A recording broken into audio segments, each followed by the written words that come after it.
Come back to center and for a gentle twist to the right.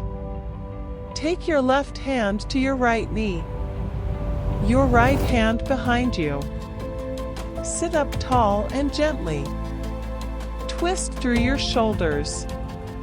Turn through your chin, even your gaze as if you were looking for someone behind you. Then come back to center to switch sides, right hand to your left knee. Plant your left hand behind you. Deepen your breath in and out through your nose. As you turn over your left shoulder, then come back to center. Unravel your legs and take your feet flat on the mat in front of you. Knees bent.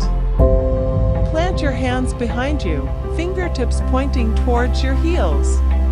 And just lift up through your heart into a gentle back bend.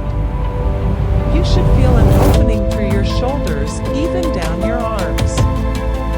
Then release.